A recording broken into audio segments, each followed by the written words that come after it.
अभी रिसेंटली इस लुगाई ने, ये जो मुंह ढक के घूम रही है ना सबके बीच में, इस लुगाई ने कमेंट पास किया पेपराजीज पे, बोलती कि गंदी गंदी भद्दी भद्दी टाइट जींस पहन के बाहर खड़े रहते, just because you have a camera does not mean कि तुम किसी को भी कैप्चर करोगे। अब मैं इस वीडियो में जया जी को बुढ़िया बोल के तुम लोगों को ब्राउनी पॉइंट तो दूंगा नहीं कि तुम मेरे ऊपर अटैक करो कि मैंने एज शेमिंग की है। ये 21 साल की गुड़िया ही है, और ये नादान गुड़िया, इसको पता ही नहीं है कि बाहर समाज में कैसे उठना बैठना, कैसे बात की जाती है। इस नादान गुड़िया ने, इस पापी गुड़िया ने पेपराजीज के कपड़ों पे कमेंट किया।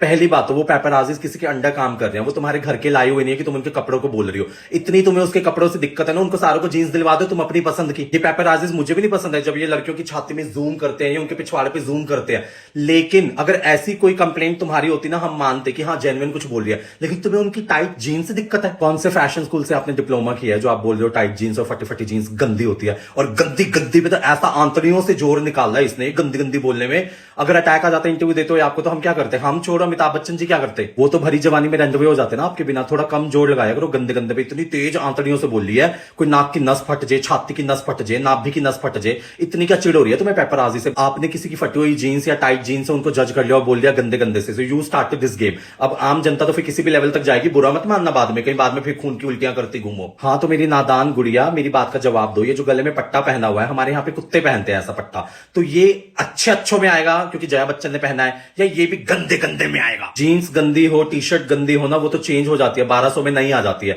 लेकिन 1200 में ना ये जुबान नहीं आती। नहीं, ये गंदी है तो ये गंदी रहेगी। ये इंसान की फितरत बताती है जुबान। वो तो पेपराजीज हैं, वो तो कल खुली पैंट पहन के वहां पे आ जाएंगे नई खरीद के, लेकिन ये जो जुबान है ना तुम्हारी गंदी जुबान, ये नहीं चेंज होएगी, वो वैसे की वैसी ही रहेगी। सुबह सुबह जो दंत मंजन घिसती हो ना अपने दांतों में, उससे सिर्फ और सिर्फ तुम्हारे नकली दांत ही ठीक रहेंगे, उससे जुबान नहीं ठीक होगी तुम्हारी। और जुबान टंग क्लीनर से भी नहीं ठीक होती, उसके लिए अंदरूनी ब्यूटी चाहिए विच यू लैक। गंदी गंदी स्माइल, गंदे गंदे खुले खुले कपड़े, गंदी गंदी हरकतें।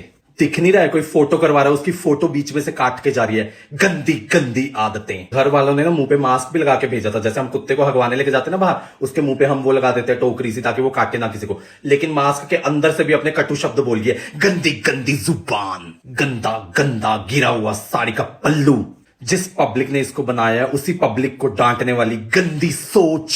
अपने लेट फादर साहब को ये प्रमोट कर रही है इंटरव्यू में बैठ के कि मेरे फादर साहब जर्नलिस्ट होते थे। अरे उनको तो पेपराजीज के साथ में कंपेयर कर रही है। पेपराजीज तो चैनल्स के अंडर काम करते हैं, सिर्फ फुटेज लेके आने का काम करते हैं वो लोग। अपने थोड़े बेसिक्स क्लियर करो। अपनी गली में तो कुत्ता भी शेर होता है, 4 बॉडीगार्ड्स के बीच में खड़ी होके उन पेपराजीज को कुछ भी गंदा बोल देती है अपनी घटिया और गंदी जुबान से। वो बेचारे कुछ बोलते नहीं क्योंकि उन्हें अपनी फैमिली का पेट पालना है। सुन रहे हैं वो, सिर्फ और सिर्फ सुन रहे हैं तेरी। एक दिन आम औरत की तरह तेरे को रुकना पड़ गया ना अग्रवाल कॉलोनी में या हाउसिंग बोर्ड में, तेरी हरकतों की वजह से रोज पिटेगी तू आस पड़ोस वालों से।